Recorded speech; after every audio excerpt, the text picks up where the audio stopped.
Ladies and gentlemen, welcome back to the DFS Army Fantasy Football Show. I am, of course, your host, Flex Shane. I'm here with my guy, Brandon, Adam. Brandon, what's going on, brother?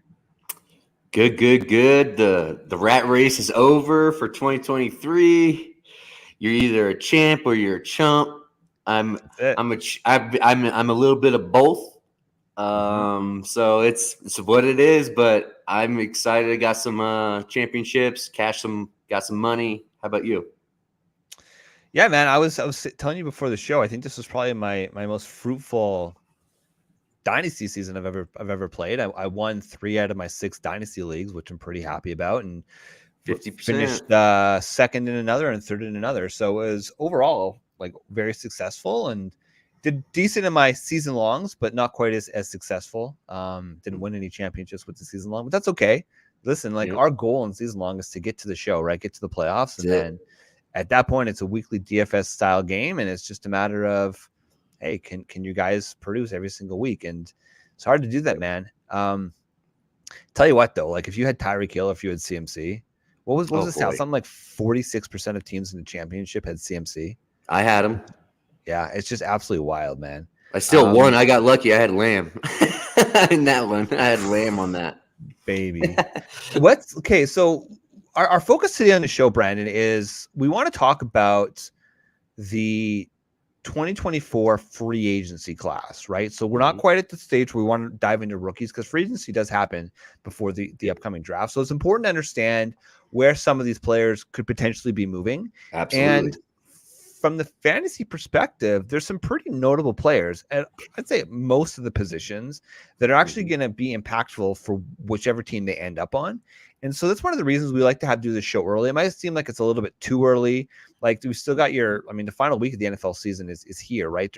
We're recording this on Sunday, January 7th, right? So we know that some of the teams, like last night, Indianapolis, total faceplant. CJ Stroud is the truth. Yes, he's just an absolute dog, man. Houston, I don't know. It's hard to say that Houston has a real chance to make it deep into the playoffs, but the way that they look right now, man, like they could be dangerous. Yeah, they got a very good vibe to that team. They're believing, but they just aren't deep enough yet to make that Super Bowl run. I think we're a year away from actually his tip-top performance for Houston. I think one more draft class can turn that defense around even more. They can add a running back, one of these free agent running backs, maybe a Barkley to Houston. Pay Barkley, get some stars power down to Houston. I would definitely think about that with taxes and whatnot for Barkley. Being in New York, I guarantee you he's been thinking about taxes. So I feel like Houston is really one good move away from making a deep run next year. And I'm putting some money down for CJ Stroud as MVP next year. I think he can do it. I think he really can. And I think the media loves him. I think everybody loves this kid. Like he's doing everything right. If you remember way back when, right after the NFL Combine, we saw CJ Stroud and Anthony Richardson pass back to back, right? Because R. Richardson, S. Stroud. And you could see just literally what a clean, polished, slick quarterback looks like relative to look. Hey, no shit on Anthony Richardson, but he looked mechanical out there relative to this just smooth, beautiful angel that is CJ Stroud. Yeah, so we were definitely high on CJ Stroud. I don't think anybody was high enough, frankly. Right? No, I mean he was my 101. I had him as 101, and then I had a Rich right after that. I really didn't even have Young until 4 or 5. I honestly, he was on a do not draft list for me. I really wasn't drafting any Young, period. I just think I think there's some conundrums in this next draft class, kind of similar, which is going to be fun. I mean, I'm excited. I was actually watching Caleb Williams Notre Dame game last night. I was watching Drake May. I was watching some Jaden Daniels. Wow, Jaden Daniels is talented, oozes talent. That guy he's interesting. Yeah, I just it's been fun, but first things first, we got to figure out who's signing where and who's leaving their teams. Like, big time players like T. Higgins, Mike Evans. There's some big time players that are going to be on the move this offseason. Well, brother, let's get into it. Let's talk about some free agents here. We're going to do a quick drop here.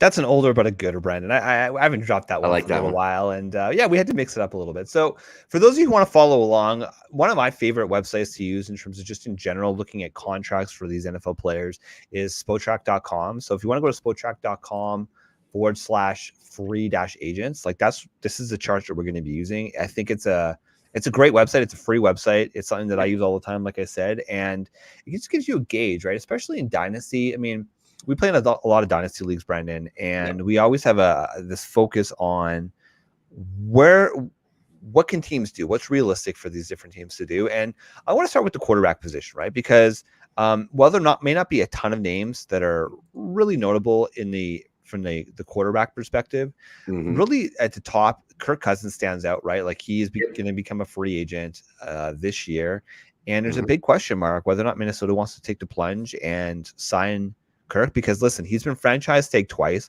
which means they cannot franchise tag him. He's a true unrestricted free agent this year.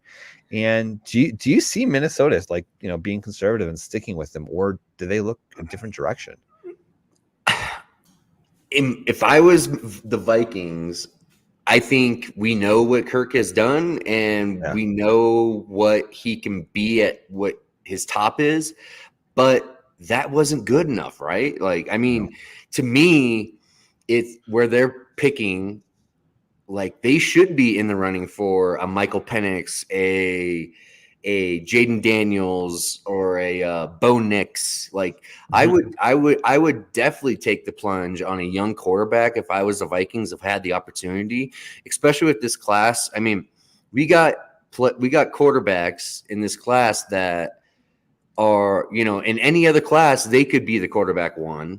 And even down to Jaden Daniels, if he was by himself, like he has enough talent to be the QB1 in another draft class. I mean, it's just interesting.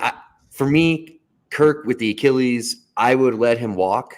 That's just me, but that's just me. Yeah. There's no reason to pay that because Kirk is going to, he's got great business savvy, and that kid is going to get himself a good deal, and he's all about following the bag. So I think he follows the bag, and I think he's not going to be in Minnesota next year. So you mentioned Jaden Daniels. I mean, he's an interesting player. He's the quarterback for LSU. He's a senior, so he's going to be coming out this year. He won the Heisman, right? So he's got a pretty decent pedigree. And as of right now, so if you're looking at just Tankathon, where's Minnesota projected to pick from? Obviously, it could change if they get a win today, but as of right now, they're projected to pick 12th. Yeah, perfect. And that seems like a great spot. You talked about Michael Penix. So Penix, tell the people about Penix who may not be following him. He's got a pretty interesting story. He's obviously playing tomorrow, January 8th, for the national championship. Yeah, he's a dog, man. Tell the people about Michael Penix and kind of his road to his success and his story a little bit. He's literally just CJ Stroud with injuries. That's who I compare him to. He is he's probably the most accurate thrower of the football in this draft class when deep down the field, especially when it's deep down the field. Him and Rome Odunze have something that's just incredible to watch. They have timing. This is a professional quarterback playing in college right now. I think he is going to be great. He's had 2 shoulder issues, 2 knee issues. The guy's been banged up a ton, but that's what's going to happen. The only reason he falls in this draft is because of injury concerns. That's the only reason.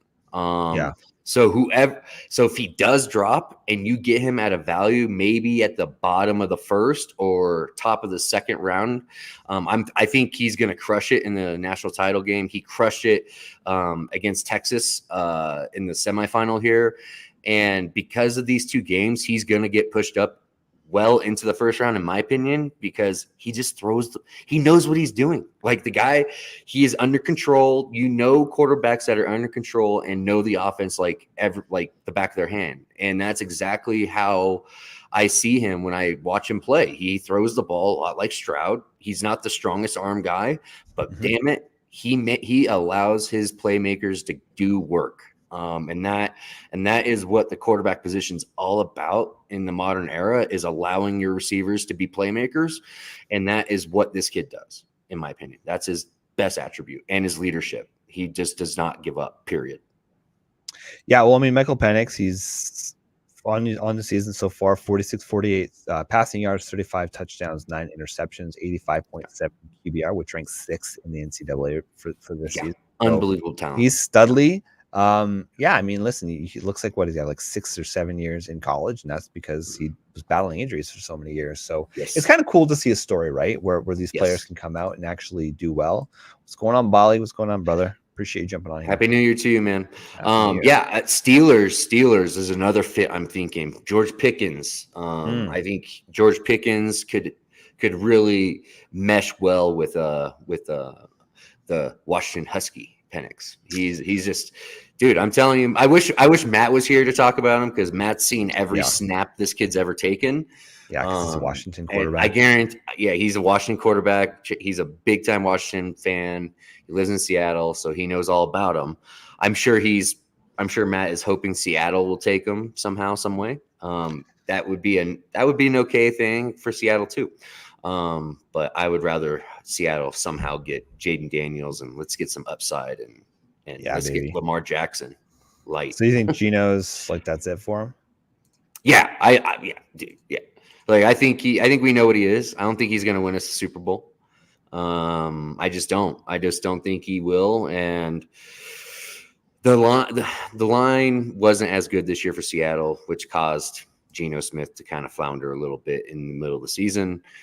He's been better of late, battling some injuries. Get it, but yeah, if I'm Seattle, I'm getting a quarterback in this draft class. If you need a quarterback, this is the draft class to do it. Like, if in any way possible, just get one if you need one.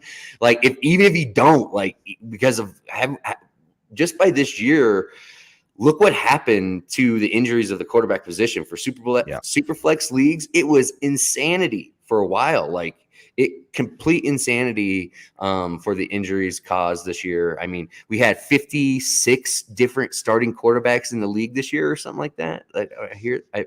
That's insane. You better believe I rode Joe Flacco to a championship too. Oh, baby, I love that. So sweet, baby. I love Joe Flacco. I hope he does well, and I hope the Browns actually mix it up a little bit. It'll be fun. Yeah, no, absolutely makes sense. Okay, so just the other most notable quarterback that's worth mentioning, I think, is Baker Mayfield, just because 100%. He has done such a good job at Tampa, and they are in a position where all they need to do is win, right? They just got to win, and they're in. That's pretty much it, or at least get a tie. So he makes $2.5 million if they win. Baker Mayfield is going to get $2.5 in bonuses if they make the playoffs. I hope he does, man. There's certain players that I feel like I'm a bit of an apologist for. Baker Mayfield was always one of those guys. I feel like he got a rough ride with Cleveland. Cleveland lucked the hell out with getting Joe Flacco. But, man, could you imagine if they were still just stuck with Deshaun and that was it? That would be scary. A few notable, I would say, more backup style quarterbacks. We got Ryan Tannehill. He's a backup at this point. Joshua Dobbs, like he had a cool story, but turned back into a pumpkin, unfortunately. He's a career backup, but I think he's going to be a sought after backup. So that's interesting. But other than that, not a lot of sex appeal really at the quarterback position. Kirk Cousins is kind of that guy. And really, when we're looking at the quarterback position, it's this draft class, man. It's going to be fantastic. Class. We got six quarterbacks that are nice. There's going to be franchise changers in this draft class. That's all we got to say about that position. Yeah, and if I'm putting my dynasty hat on, which it's always on, If you have, because listen, there's a lot of top end sizzle, especially at the wide receiver position as well, which we'll dive more into that in the coming weeks here. But there's going to be some of these quarterbacks that are falling to the end of the first round, early second round, just because there's so many of these types of players, like the Michael Penixes of the world. So if you can get like those late first, early seconds, there's going to be a ton of value, especially in the quarterback. And I'm talking more so super flex leagues. There's going to be a ton of value. So now's the time. Go and see what you can get. A lot of people are willing to sell off, especially those early seconds at this point. That's going to help you win future leagues. Okay, let's move on to the running back position, Brandon, because I think this is the one. This is the crown jewel. There is so much sizzle. So what I did was I just kind of color coded these different players, green being fantasy relevant, yellow being of interest, red being maybe worth like having a deep stash, and then just guys not even worth considering. But let's just read through some of these legitimate starters. Yes, some of them may have lost a little bit of sizzle, but starters in our fantasy league. So Derrick Henry, he's a free agent. Josh Jacobs, he's a free agent. Tony Pollard, disappointing season, he's a free agent. Saquon Barkley, Austin Eckler is a free agent. DeAndre Swift is a free agent. I would even categorize Zach Moss in there as being somebody because we've shown that he can actually produce if given the opportunity. So those are the top sizzle level guys that I want to talk about. So let's talk about those guys. So of those players, Henry, Jacobs, Pollard, Barkley, Eckler, which player would you be most excited about? Say if you're just you've got your dynasty roster, these players are sitting on your roster, or players that you think that you might want to buy cheap, like Austin Eckler. You'll never get him for cheaper than what he is now. Like, one, which of these guys do you think have some juice left? And two, which guys would you actively be targeting, or you want to keep on your dynasty teams? Okay, the guys that I think still have juice, I think is Barkley, Jacobs, Antonio Gibson, Swift. Those are the four I think have real juice left. Tony Pollard is interesting to me. Mike Dickinson called it like he usually does with some of these things. I hate Mike Dickinson so much. I know, man. He rains on my parade sometimes, but he was right. I mean, he needs a running mate. I think Tony Pollard needs a running mate, and he needs somebody to help him with the heavy lifting a little bit. So depending on where he lands and who his running mate is, I would have some interest. Maybe I am out on Eckler. I am out on Henry. I'm done with those guys. Those guys. Listening to Eckler talk to Matt, I think it was Matt Harmon. Matt Harmon, Dude, in that interview, he sounded like he's like not into, like he's like okay with retirement. Like it's what it sounded like to me. He was like, if the deal isn't, if the deal isn't good for me, then I am, I'm not just going to just play football to play football. It sounded like, because he has a lot of off the field stuff that he's doing. And I hope he's successful in all that stuff. But I really think I don't know. I think I'm staying away. I don't think it's worth it to go that direction. But I think the guy that I really want to see where he lands is DeAndre Swift. Yes. Swift looks fantastic in games. Right now, it's just unfortunately he's with Jalen Hurts, the most ultimate RB vulture of all time. If Jalen would have just gave up 4 of those touchdowns, 4 or 5 of those touchdowns that he got on the 1 yard line, everybody would be clamoring for Swift right now. Everybody would be freaking out for Swift, but because of that situation with the tush push and all this crap that they're doing in Philly, it's kind of vulturing the hell out of Swift. And so it's kind of keeping his value suppressed, even in the dynasty market, because I mean, I'm probably the most bullish Swift person there has to be in dynasty. Yeah. And I was getting tired of it. I was starting to get upset with how bad he's just getting vultured. But Swift is a guy that I mean, Houston. I'm telling you, Houston is a place that these guys should be targeting. That's a place that you could take a slightly undervalued deal and still make out because of taxes. So you can really get better bang for your buck as a running back. So whoever signs there for them, that's a good call. I mean, if you look at what Devin Singletary has been doing the last 5-6 weeks, he's only the third best runner in the league right in the last 5-6 weeks. Yeah. I mean, it's been incredible, like what he's been doing. And I think Dameon Pierce is gone. I think he's not going to be anything. He's a what the rotation hell back. happened to Dameon I don't Pierce, know, man? I really don't know, dude. He's just not seeing it. I just don't think he's seeing it. And his pass pro is just not good enough, to be honest. His pass pro is not good enough. And I guarantee you, D'Amico Ryan's an ex-linebacker, pass rusher. Like the number one he's probably thinking about is this back better be able to freaking protect Stroud. That's all that matters. And I think that's what's happening here. And so the guys I want is Barkley, Swift. I think Jacob stays. I don't think he's going anywhere. I think so too. Aaron Jones is a possible guy if he's in a nice rotation. That could be a guy that be let go after this year for cap purposes as well. That's another guy that's possible. Yeah, I think that's interesting. I mean, just to go back to your Austin Eckler take, so you're retired, Brandon. You've you've put in your time, and obviously and so you've had the opportunity to retire, and congratulations to that. But for those of us who are still in the rat race, I mean, listen, we've worked. I'm sure many of us have worked in toxic environments in the past, and when you're in a toxic environment, man, every day coming into the office is miserable, right? But when you work in but when you have the opportunity to work in a good, healthy, productive workplace, it's night and day. You wake up like there's just a different air about working in a positive environment, right?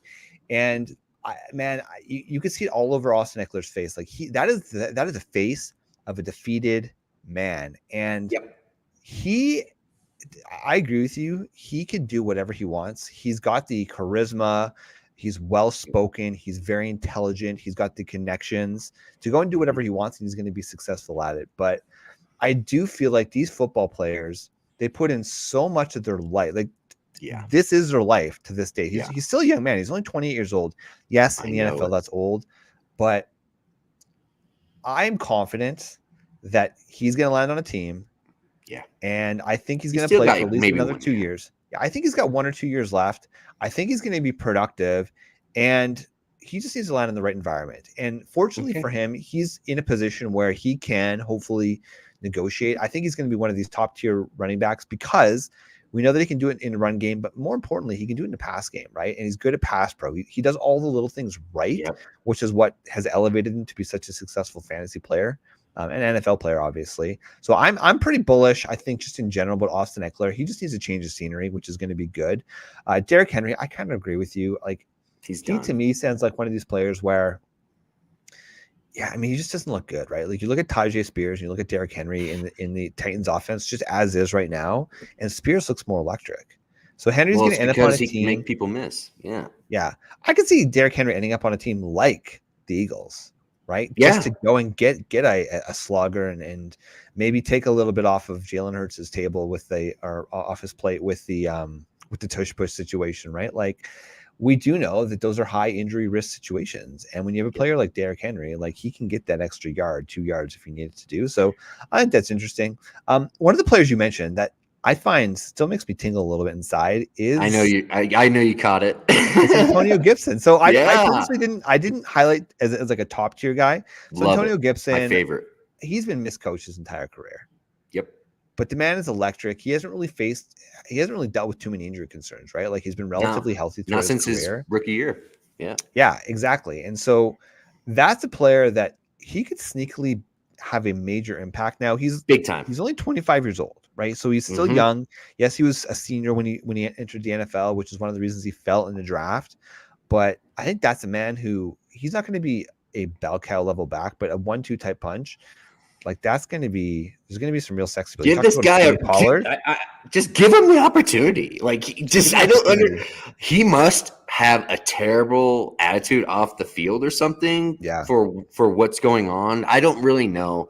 I just can't say that. Like I think it's wrong to say that. I think Ron Rivera is awful. He's old school at offense, and I think he doesn't get it. Like I really think he's old school, and I think he doesn't understand the new age player. To be honest, I think his players respect him. Sure, I think he's a respectable man. Of course he is, but I'm just saying that Under Ron Rivera, Antonio Gibson's been misused. Jahan Dotson's been misused. Terry McLaurin's been misused. It just blows my mind that it took this long to fire him. But he's going to be fired this year. It's going to happen this year. Washington has new ownership. I think they're going to start over, and I think they're probably going to end up landing Drake May or CW. But I think Drake May is a guy that needs to go there. I think that would be a good one. I think that would be a nice fit for the weapons, downfield weapons that Jahan Dotson is, and Terry McLaurin is. I think that would be a nice match. But yeah, I think Antonio Gibson's just been robbed, honestly, of his best years, and it's kind of crazy to me. I think I really can't wait for him to get under somebody else, and he's a guy I am looking to buy. Tajay Spears is a guy I'm looking to buy. Antonio Gibson is a guy I'm looking to buy in this offseason as a sneaky guy that's going to be under the radar and I think can make a big impact next year. Yeah, I think what's interesting is that Washington, like, they got nothing to play for, and they're resting their starters today, right? Like they're all in take mode. And as of right now, at 4-12, both them in New England as well as Arizona are 4-12. But based off of the strength of schedule, they have the second overall pick currently. So I'm cheering for a Washington win. I want the Patriots to lose. Let's get the Patriots up to second. Because I want a Drake May on the Patriots, man. I know. Dude, Drake May is built to be a Patriot. Like I think everybody would go banana lands in New England if Drake May's there. I think that is a nice fit. I'm excited because Bill Belichick. I think you guys are going to completely start over. I think it's going to be a fresh look for the Pats. I just think Drake May belongs in one of two places, New England or Washington. I think those are the two spots. And I hope it happens I hope it happens for Washington because I think Drake May can have an instant good year next year if he has some weapons to throw to. Washington has a very good defense.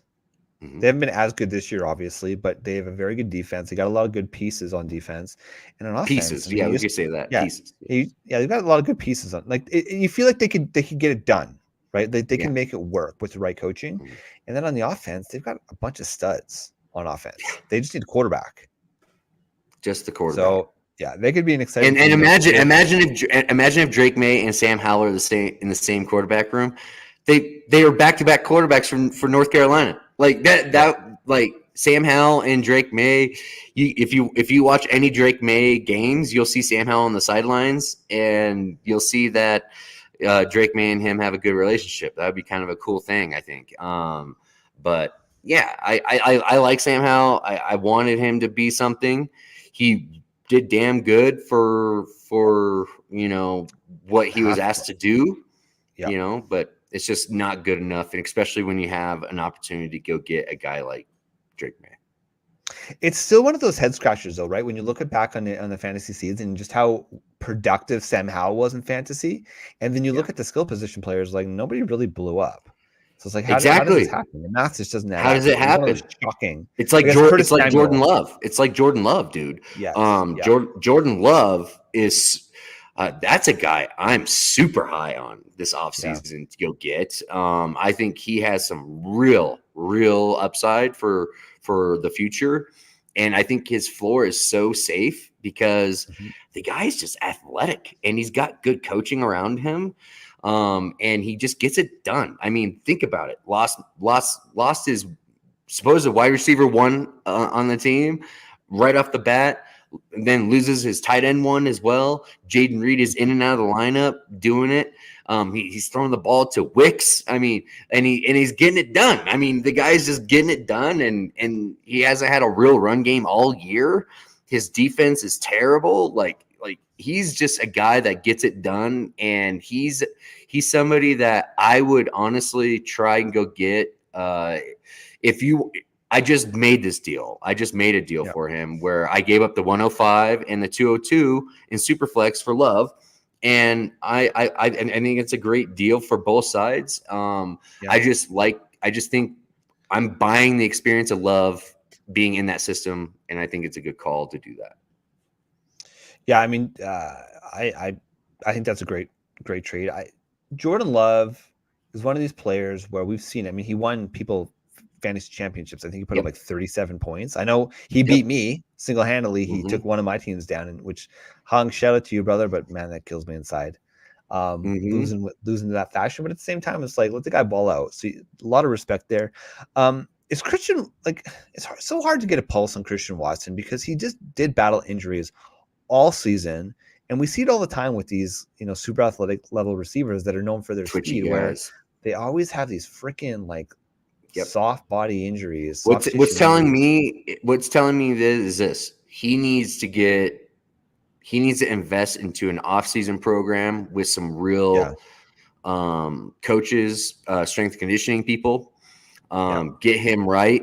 And because he's too talented to be off the field like this. This is crazy. Totally. I feel like it's unreal that Love became the QB5 of the season without him. Like that, nobody thought that. Nobody and if somebody says they did, like that's just a lie. Everybody linked Love's success to Watson success. And for that to be flipped, and our boy Jaden Reed, we had him coming out in the third round of our rookie drafts. We love that guy, and he's just an ultimate Swiss Army knife player, and he's Debo light, and that's a guy that I'm buying as well. I'm buying Reed as well if you can get your hands on him as well. He just needs to stay healthy. It just seems like that whole room needs to stay healthy. I think. Maybe that's an organizational thing. Maybe they recognize, man, we really dealt with a lot of injuries this year. Like maybe we need to change something. So hopefully I wouldn't be surprised if they go and get another wide receiver this year. Yeah, they should. They should get one more. Just continue to take shots. And I'm not sure I'm convinced that Christian Watson's a true one, but he's a fantastic two. You get him, you get Jaden Reed, you get one more like stud. To me, that would be an insane. Even if they don't do that and they sit on their hands and they invest all, because honestly, they need to draft pass rush, and some back end talent on the secondary side, because besides Jair, there's nobody on that defense. Well, listen, there's a few running backs I want to still touch on, Brandon, just to good. Make me feel pretty good a little bit, but there are some high-end wide receivers as well that we'll talk about here in a second. But so kind of like the second tier at the running back position that I am slightly interested in for my dynasty teams, more so for depth type plays, depth players. Gus Edwards is interesting, right? I mean, his role in Baltimore has been pretty interesting. Another Baltimore injured running back, J.K. Dobbins, is going to become a free agent this year. He's interesting, but he just obviously hasn't been able to stay healthy. So where he ends up is going to be very, very interesting. You want to keep an eye on that. Another guy in the same class, the same Cam Akers. He's interesting to me. I mean, obviously he fell out of favor in LA, which listen, what happened with Kyron Williams is what we thought Cam Akers could be. It didn't happen. Cam Akers was, for those of you who don't remember, he was in Minnesota before he got injured this year. So he didn't do squat. He was injured as well. So he's a guy I'm interested in. And then just some of these older veterans like Ezekiel Elliott. Again, I'm talking more so as like a depth play, right? Because we play in a lot of deep dynasty leagues. He's worth at least considering. As the backup in New England when he got to starting position, he's been at least flex worthy or at least flex consideration every single week.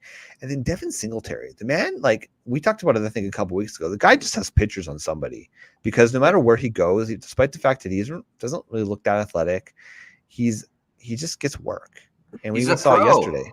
He's a pro. Yeah, that's just it. He's a pro. So I'm interested to see where Devin Singletary goes. Listen, if they continue to make a deep run in the playoffs, maybe Houston keeps him on a cheap deal next year because he's not going to command a lot. This year he was only $2.7 million, dude. Like, say he goes for a similar deal. He could be a rotational back, but I'm telling you, Houston understands that they got Stroud under a rookie contract. This is the time to go. You can pay an expiring RB, like you can pay a Barkley to come down there. you can do it. You can make that deal. I think Barkley's going to have 3 suitors. I think it's going to be Eagles, Houston, Dallas. Those are the 3. Yeah. I don't think he's going to be a New York Giant next year. I don't think it's going to happen. I think he's gone. Those are the 3 teams I'm looking for Barkley to land at. So just, and maybe you don't know this off the top of your head, but I believe if they want to franchise Barkley for a second time, it's 150%, right? Yes. Yeah, there's no way they're going to end up doing it. It just doesn't make sense financially for them. I mean, it was like pulling teeth just to get the incentives that he got, which I don't think he's going to hit any of them because he dealt with too many injuries, and I would be pissed for trash. Oh yeah, I know, it's just the way of the world, man. But let's move on to the wide receiver position, because there's not nearly as many high end names, but there's definitely a few guys that are highly impactful. So right at the top, I want to talk about Mike Evans. I'm convinced he's not going to be back in Tampa, but maybe he will be. What do you think the odds are that he's going to be back in Tampa? Like, I could see them saying, listen, career guy, another 1,000-yard season. Baker Mayfield's done enough where I think they're going to make him their starter, which we talked about already. What's your pulse on Mike Evans? Man, Mike Evans. This guy is a conundrum, isn't he? Like he's older, but he still looks fine. Like, he looks good. Like, he's 30. I think if a certain team like Kansas City says, hey, Mike, we really need a deep ball threat guy here, and we got some young cats around here that we need you to teach the details, being a pro. I think Mike would be a huge addition to that locker room in Kansas City and to that offense. If he's willing to go to Kansas City, I think that is a perfect fit for him. I think that would be somebody that I think that makes sense, a ton of sense. But they are saying that they're going to be it sounds like they're re-signing Baker. It sounds like Baker is staying, and I think that tells me that they might want to keep this band together for one more year. And I think Mike Evans does have some real love, and I think he has some real – I think he's old school in some aspects of that, where he likes being like that's rare to stay with one team your whole career, right? Yeah. It's so rare, and it's a privilege, and he is a big fixture in Tampa Bay. So I think it's really a coin flip on what he wants to do. I think it's up to Mike. It's really not up to Tampa. I think it's really up to him. If he's gonna chase a ring, he needs to go somewhere else. Yeah, like, it's just true. That's just what needs to happen. But Kansas City is who I'm thinking will make a run at Mike. Kansas City makes a lot of sense here. So I'm looking at Evans' salary this year. He made $16.5 million. If he was to be franchise tagged, the projected franchise tag is about $21.6 million right now. So it would be roughly a $5 million pay increase if he gets the 1 year. That's the potential. I could potentially see them doing it for 1 year, right? I mean, I guess I could probably look to see what sort of cap situation the Bucks are in currently, but he's the type of player where maybe they want to just keep him for 1 more year. Because when you look at historically, like the Julio Joneses of the world, right? The Andre Johnsons of the world. When they leave, it's over. That's it. It's a crash, right? When they're done, they're done. And Mike Evans, we all kind of thought it would happen this year. We thought it was going to be Chris Godwin's gonna go and elevate himself to the wide receiver 1 position. Mike Evans is going to take a step back. A lot of bold takes out there that this was going to be the first non-1,000-yard season for Mike Evans in his career. Spoiler alert, didn't happen. Wrong, right? And he still looks good. But I think he's an interesting candidate to be franchise tagged. But I could certainly see why Tampa would say, no, you know what, move on. We're good to move along. A couple other high-end players here that I want to talk about. T. Higgins, to me, stands out as he's going to be on the move. There's no reason the real for guy. him. Yeah, he's the real deal. He's interesting. Is there a team that kind of jumps out to you that, Kansas City? It's going to be all the same players, right? That need these high-end wide receivers. I think one team that can just give him loads of money is Carolina. I think Carolina could try and get somebody for Young. If T is trying to get the bag and that's all he cares about, I think Carolina Panthers are going to definitely make a run at him. Yeah. I think that is one team. I think New England is another team that should take a peek at him and see if they can, because they can't draft one. they aren't very good at drafting anybody at the wide receiver position on the outside. So that is somebody. That's a team. If they get Drake May and go pay T, that's not bad. I could see New York Giants is another one. Yeah, just to your point, sorry to interrupt you there, Brandon, but like from the New England Patriots perspective, I mean, obviously we all know Bill Belichick's the GM of that team, right? And so assuming he's gone, it's going to be a whole new look, right? So one of the things you could see, like just look at the Patriots. The Patriots have a top 5 defense and a bottom 5 offense. Where do they need help on? They clearly need help on offense. The running back position, I think they're pretty okay with. Tight end position, we're going to talk about that a little bit later, but Hunter Henry and Mike Gesicki are both potentially gone next year, right? So what do they need? They need tight ends, they need wide receivers, and they need a quarterback. I could realistically see the Patriots going boom, boom, getting their quarterback, hopefully Drake May, at the top of the first round. And then similar to how T. Higgins was drafted, get a wide receiver to the top of the second round. And in addition to that, bring in a high-end true wide receiver one like a T. Higgins. And all of a sudden, that offense looks pretty damn good. And that team, all of a sudden, you're average.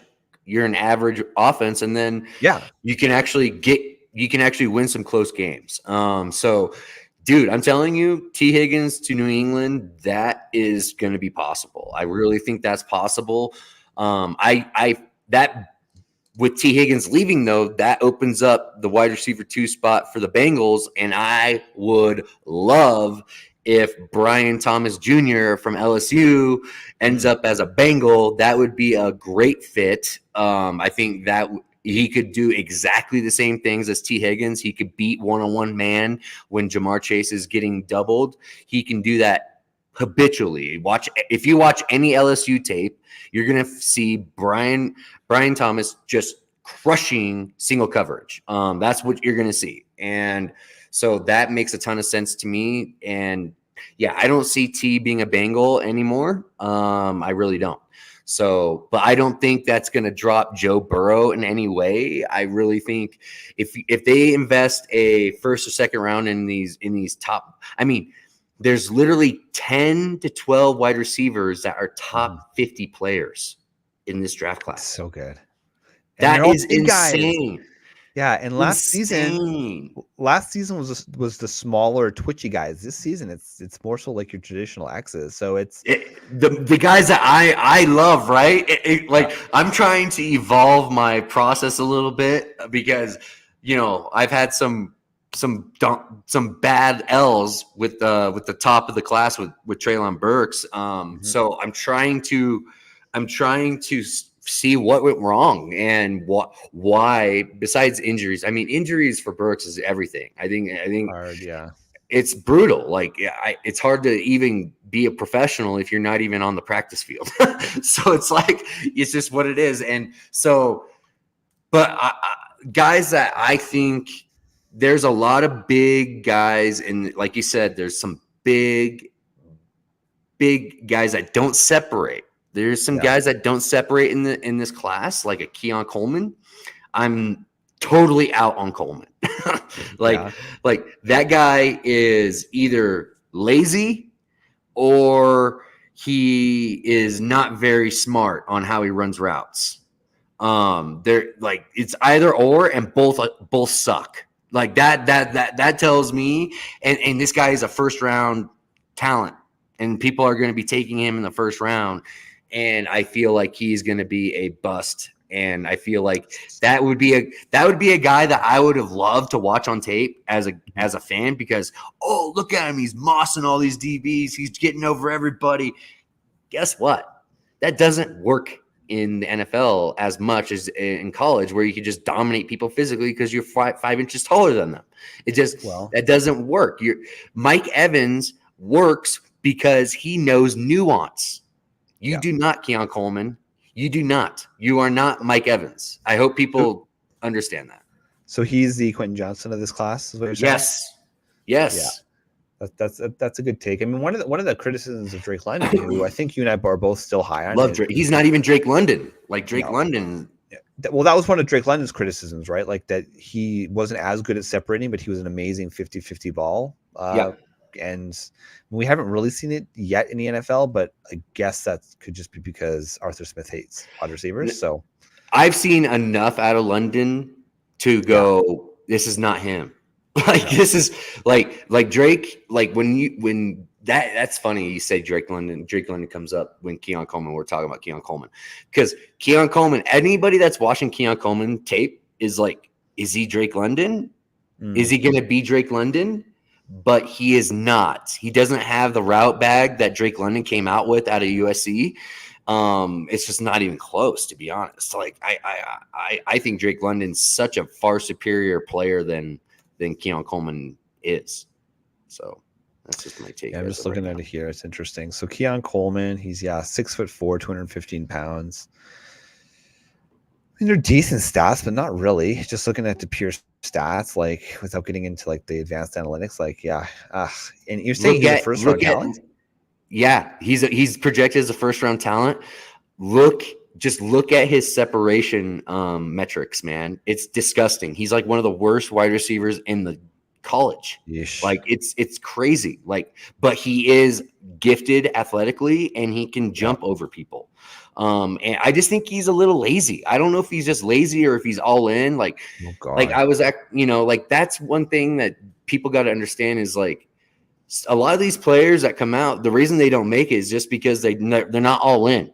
They're not all in, and they end up just relying on talent and talent for talent in NFL. Like people in the NFL that are successful are the ones that are obsessed.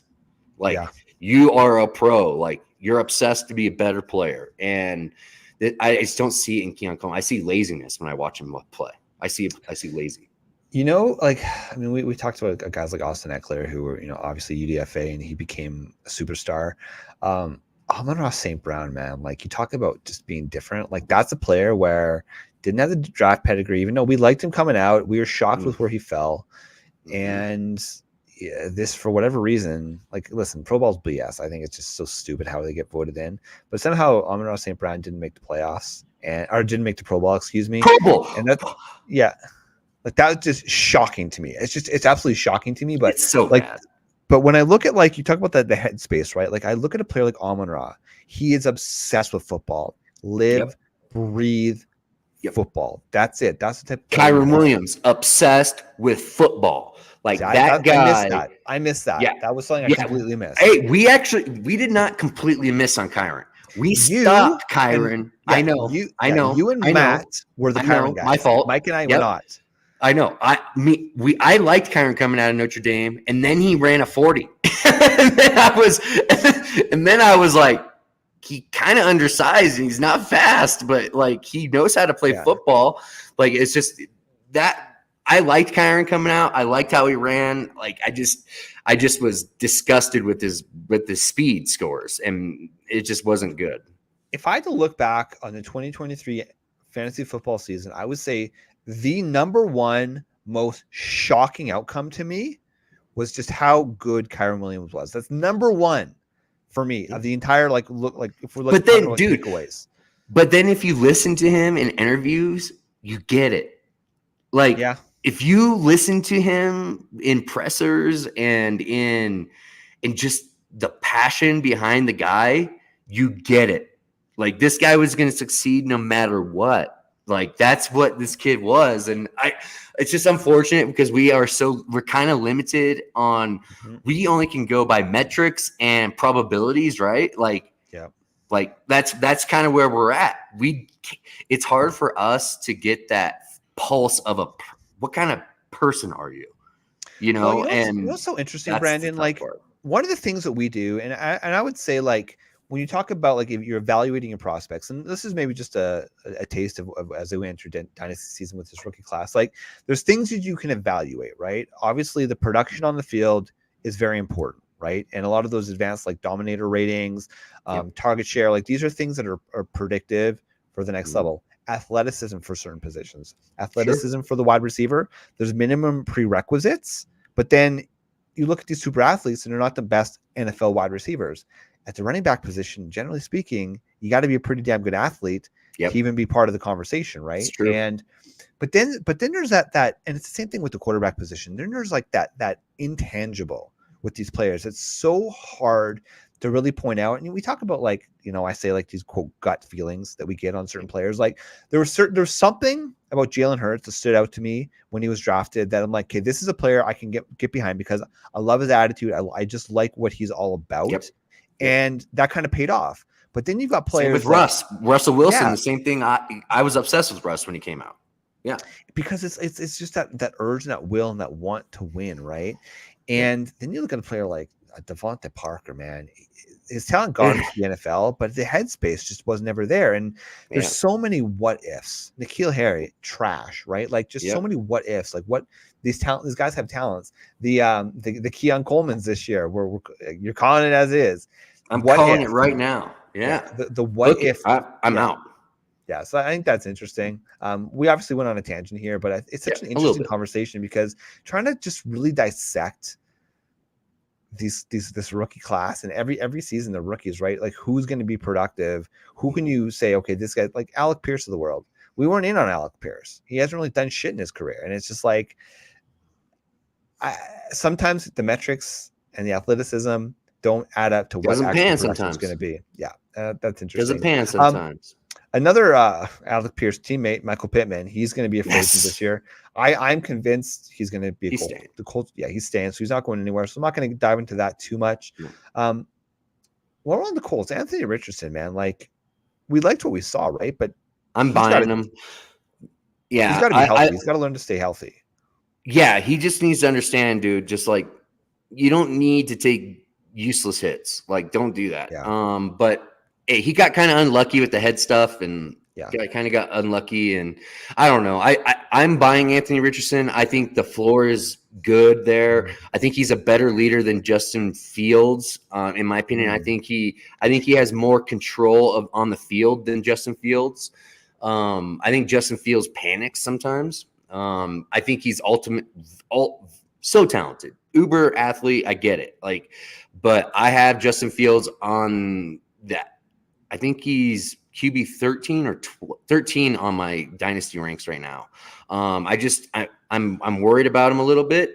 If he gets traded, I'm worried because he has to learn a whole new offense. And this guy, like, I'm worried for him. But if he gets Marvin Harrison, then things can be fixed. Like then he's going to have great. He's going to start pushing way up on my list because he's got three really good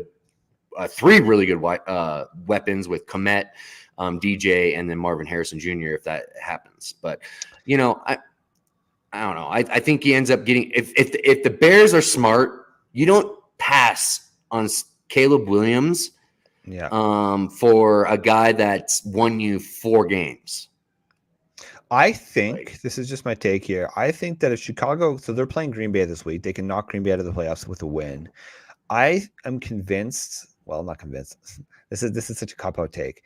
If Justin Fields wins today in Green Bay, it's a true 50-50, whether or not the Chicago Bears keep him or not. Because at that point, they're going to be 8-9, which is a pretty decent record. And that's 5 wins to your point. I mean, he battled some injuries this season. I think it's going to be a true 50-50.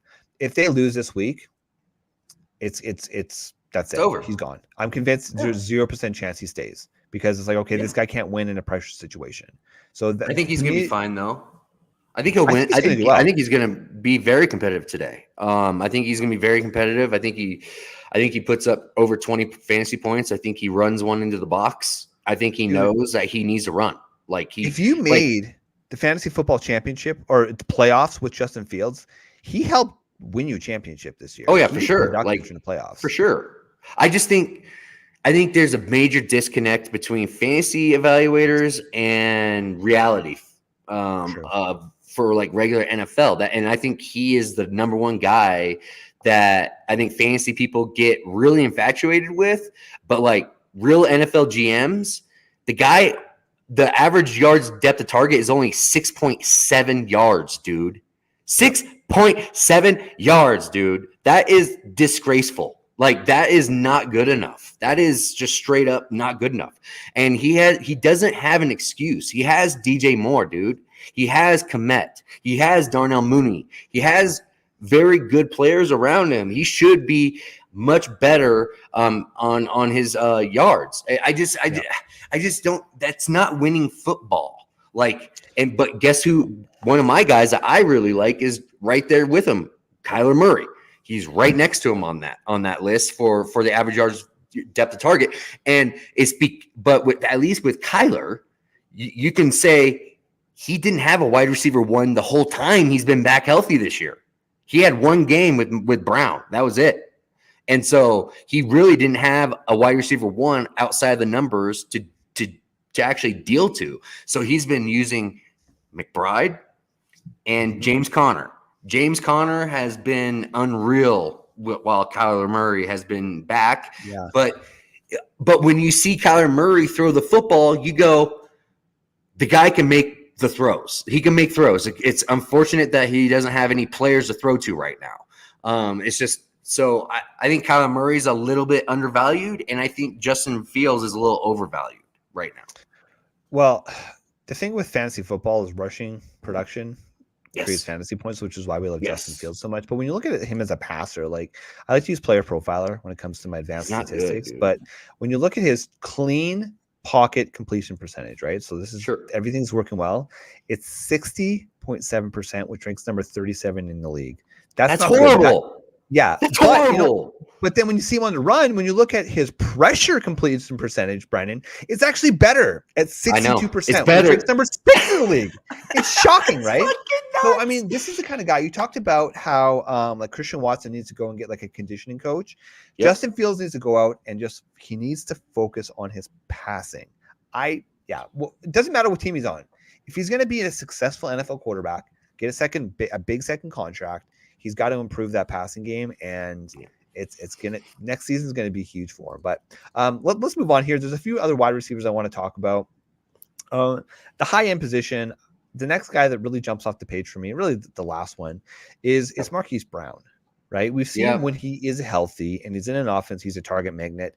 He's an interesting player for me. That he can go to a team. I don't know if he's a true one. I don't think he is. Right, like he's kind of a target hog, but he's not a true one. I think the right role for him is 7 targets a game, 6 targets a game, not double digit targets, and get those targets out deep and get them beyond the intermediate routes, and that's his real role. We've been saying that for years. He's just this kid. Unfortunately, has there's been injuries around him, so whenever he had to be the one. I just don't see that with him. I think he's a nice complimentary guy. I think Buffalo Bills, that would be a great fit for him. But he doesn't like to block on the outside for running. And that's what Gabe Davis does, and that's why he's been there. I think Gabe Davis is not going to be a Buffalo Bill next year. I think he's gone. I think Kincaid is going to have a massive increase in role next year. I think Diggs is getting old. I think they have to. I think Bills have to draft speed. They have to draft speed. I think that is a safe bet you can make that they're going to be going wide receiver in the first round for me. And also another one, let me see, another guy I was looking at, Calvin Ridley. Yes. Calvin Ridley. If he stays in Jacksonville, I'm still buying. I'm still okay with it. If they move on from Calvin Ridley, I'm scared. I think I'm scared for him. I'm not going to be buying as much Calvin Ridley if he moves, but I liked what they were doing when Christian Kirk, when everybody was healthy on the Jags offense, it looked good. It looked nice. But Calvin Ridley is a guy that I'm looking to see if he gets moved on or if he gets to sign and stay in Jags line. Well, I had that second tier players that I'm somewhat interested in. Calvin Ridley was one of those players. Gabe Davis, you mentioned him, he's one of those players that I'm interested for fantasy, but you can't these are good wide receiver 3s, Yep. Where I mean, like Gabe Davis, if you were just gonna plug and play him into the lineup, you look at the average fantasy points per game at the end of the season. Hey, it's not bad. He's a wide receiver 2-3, right on that fringe. Yeah.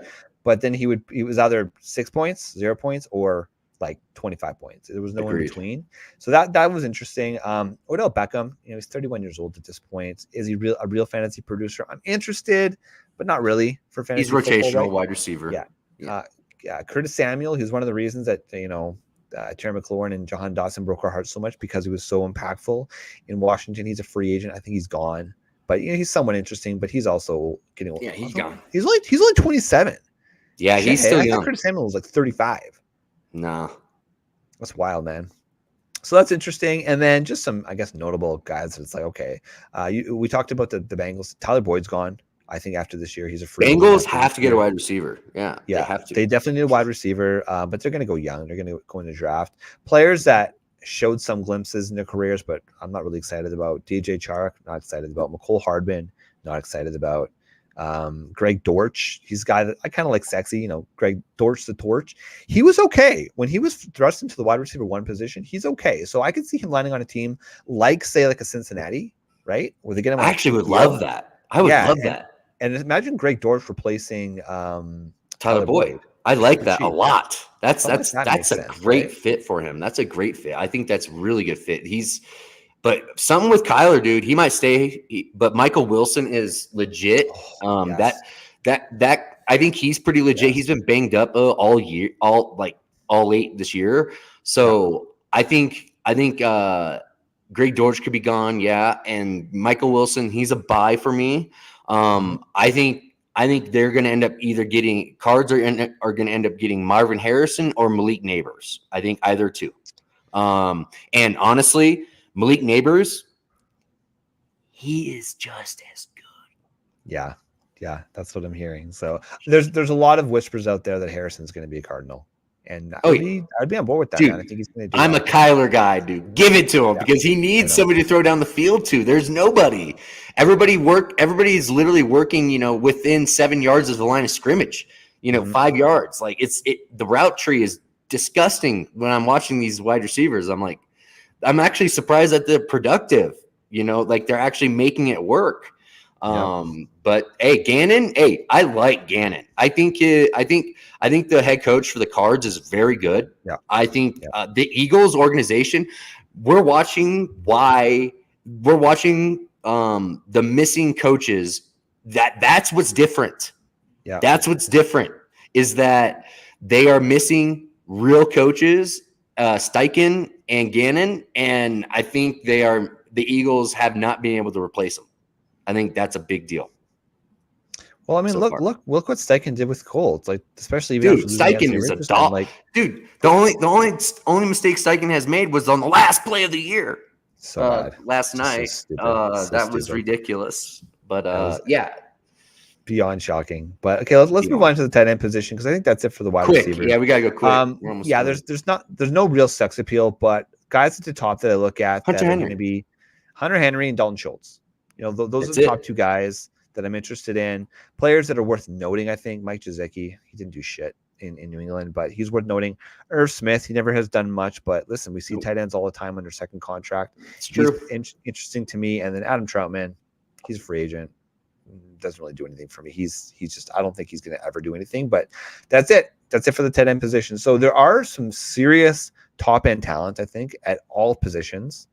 If you throw Henry, there's some decent ones. There's not honestly compared to other free agent classes for offensive side. This is pretty good. Yeah, this is going to be a pretty exciting one, and I'm excited to see how it is. So that's it, Brandon. We're going to wrap up. Listen, we are transitioning officially into dynasty season. This is my favorite time of the year. Obviously, it's fun to actually be in the regular football season. But building up the preparation is what you and I enjoy the most. So we're going to be here. We're going to help coach you through your dynasty drafts, get you prepared, help you understand and know these players. We're going to figure out what format we want to take, whether or not we want to do like a rookie profile type type series where maybe we talk about 1 or 2 players per episode, and maybe shorter episodes that are like quick hitters. Yep. I think that 15 would minutes. be beneficial. Yeah. And so we're going to work on that formatting for you people, but we love you. Thank you so much for being here all season. Hit us up at DFS Army, at the Flex Network 1 on Twitter/X. Let us know how you did this season, right? I mean, a lot of you guys out there and gals were using our fantasy tools, and they were productive for us. I'm pretty happy. I think we were both pretty successful in best ball as well. So overall, very successful season over here at DFS Army. Of course, if you are into the deep, sweet, beautiful game that is daily fantasy sports, go check out dfsarmy.com, become a VIP member, go win a bunch of cash, man. Like that's what it's all it's about right now. It's just go out, win some cash. And Ben, are you going to be joining any playoff fantasy leagues? No, I just tuned to gambling. That's pretty much all I do now from now until the end of the year, and then my bank account takes a breath after the season's over, and so does your wife. Yeah, so does my wife and everybody, and and I start seeing meetings again, and then just joking. But yeah, it's awesome, man. I've had a great year. I think everybody's around. We had some really good takes this year, and we had some I had some real misses with Waller. That was a miss. Pollard was a miss. But we were right. We were right on fading Eckler. We were right on Amon-Ra. We were right on Lamb. We were we really kicked some butt this year, and in our dynasty leagues, it was either me. Pretty much, it was me. We played each other a ton in the playoffs this year, and it was fun. I had a great time. But hey, go trade for Tajay Spears. That's the last thing I'm going to say. Go trade for Tajay Spears. So that's it. Brandon, it's been an absolute and Rashad White. It's been an absolute pleasure podcasting with you all season, man. We're just getting started. We're changing over the calendar, starting the 2024 season, and back to the basics, baby. Let's go back and let's go figure out some of these prospects. So appreciate everybody who's been listening all season. We love you. We appreciate you. We are, of course, the DFS Army Fantasy Football Show. Good luck in DFS playoffs, baby. Big time, knowing that.